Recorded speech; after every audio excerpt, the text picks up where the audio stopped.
పనిచేసిన. నేను ప్రజలకు వివరించి చెప్పుకోవాల్సినటువంటి బాధ్యత ఉంది. 2014 నుంచి 19 వరకు తెలుగుదేశం పార్టీకి అధికారం ఇచ్చినారు.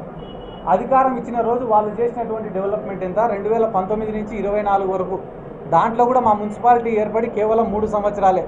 ఈ 3 సంవత్సరాల వ్యవధిలో మేము చేసినటువంటి డెవలప్మెంట్ ఎంత అనేది ఒక్కసారి ఆలోచన చేయమని చెప్పి కోరుతున్నా. ఎందుకంటే గాన ఈరోజు ఓడిపోయినామనే బాధ కన్నా మాకు ఎక్కువ ఏమనిపిస్తుందంటే ప్రజలు ఎక్కడ మమ్మల్ని చెడుగా అనుకుంటారో అనే ఆలోచననే మాకు ఎక్కువగా ఉంది. ఎందుకంటే కానీ మేము రాజకీయాల్లోకి వచ్చినప్పుడు మాకు ఏ పార్టీ అండలేదు. ఆ రోజు అనవసరంగా కేసులు పెడుతుంటే జైళ్ళల్లో ఉన్నప్పుడు మమ్మల్ని పరామర్శించేదానికో మమ్మల్ని చూసిపోయేదానికి ఎవరైనా వస్తే వాళ్ళపైన లాఠీ చార్జీలు జరిగిన రోజు కూడా మేము ఏ రోజు బాధపడలే. కానీ ఈరోజు అధికారంలో ఉండి ఈ అధికారాన్ని కోల్పోయే పరిస్థితుల్లో ఓటమిని చూసే టైంలో ప్రజలకు వివరించి చెప్పుకోవాలని చెప్పే అంశాలు చాలా ఉన్నాయి. కాబట్టి పేదవాళ్లకు న్యాయం చేయాలా, డెవలప్ చేయాలా అనే ఒక తపనతోనే మేము పనిచేసినాం తప్ప రాజకీయాలలో అవినీతి చేయాలా, డబ్బు సంపాదించుకోవాలా, కాంట్రాక్టులలో కమిషన్లు కొట్టాలా, సారాయి వ్యాపారాలు చేయాలా, లేకుంటే భూ కబ్జాలు చేయాలా, లేకుంటే కానీ ఏమన్నా ప్రజలపైన దాడులు చేసి ఆ కేసుల నుంచి తప్పించుకోవాలని చెప్పి ఏ రోజు కూడా మేము రాజకీయాలు చేయలేదని చెప్పి ఈ నందికొట్కూరు నియోజకవర్గ ప్రజలకు వివరించి విన్నవించి చెప్పుకుంటున్నా. ఎందుకంటే కానీ ఏమేం తప్పుల వల్ల ఈ ఎన్నికల్లో ఓటమి జరిగిందనేది సమీక్షించి తెలుసుకోవాల్సినటువంటి అవసరం ఉంది. ఎందుకంటే నిన్న మొన్న కూడా కొంతమంది నాయకుల ప్రెస్ మీట్లు చెప్పిన ఒకరు ఒక కారణం చెప్తున్నారు, ఇంకొక కారణం చెప్తున్నారు. అవన్నీ కూడా బయట మీడియాకి చెప్పేటివి కాదు. కాబట్టి నేను కూడా పార్టీలో కూర్చొని అంతర్గతంగా చర్చించి వాటిపైన కూడా సరైన నిర్ణయం తీసుకుంటాం త్వరలోనే. ఖచ్చితంగా రానున్న రోజులలో ప్రజల్లోకి బలంగా వెళ్తాం. ప్రభుత్వం రానున్న రోజుల్లో కొత్త ప్రభుత్వం ఏర్పడబోతుంది. వాళ్ళు చేసే కార్యక్రమాలను కూడా దగ్గర నుంచి చూస్తాం.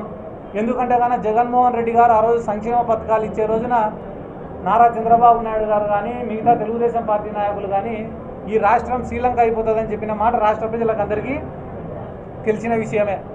కానీ ఈరోజు జగన్మోహన్ రెడ్డి గారు ఇచ్చిన హామీలకు 10 రెట్లు ఎక్కువ హామీలు చంద్రబాబు నాయుడు గారు ఇవ్వడం జరిగింది.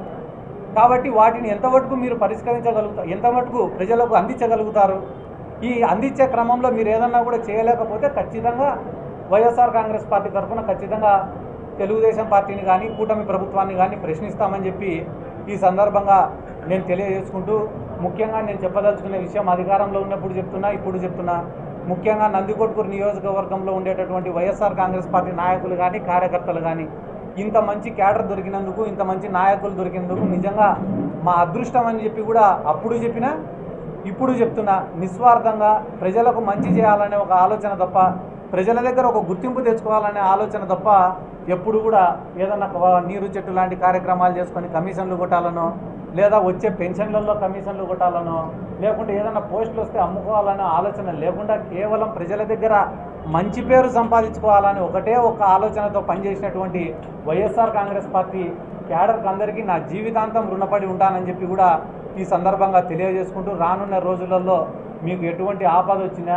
ఏం అవసరం వచ్చినా, ప్రభుత్వం ద్వారా మీకు ఏదన్నా అందకపోయినా ఖచ్చితంగా నేను మీకు అండగా ఉంటానని చెప్పి ఈ సందర్భంగా నేను తెలియజేసుకుంటూ, మీకు అప్పుడు చెప్పినా ఇప్పుడు చెప్తానా, నేను ₹1 సంపాదించుకుంటే ఆ రూపాయికి మించి ₹1.5 మీకోసమే ఖర్చు పెడతానని చెప్పి ఇక్కడ ఉన్న నాయకులకు అందరికీ కూడా ఈ సందర్భంగా మరొకసారి నేను తెలియజేసుకుంటూ, రానున్న రోజులలో ఎక్కడెక్కడైతే తప్పిదాలు జరిగినాయో వాటన్నిటిని కూడా రెక్టిఫై చేసుకుంటామని కూడా ఈ సందర్భంగా తెలియజేసుకుంటూ, ఈ అవకాశం ఇచ్చి ఇక్కడికి ఇచ్చేసిన విలేకరులకు అందరికీ మరొకసారి నా ధన్యవాదాలు తెలుపుకుంటూ సెలవు తీసుకుంటాను.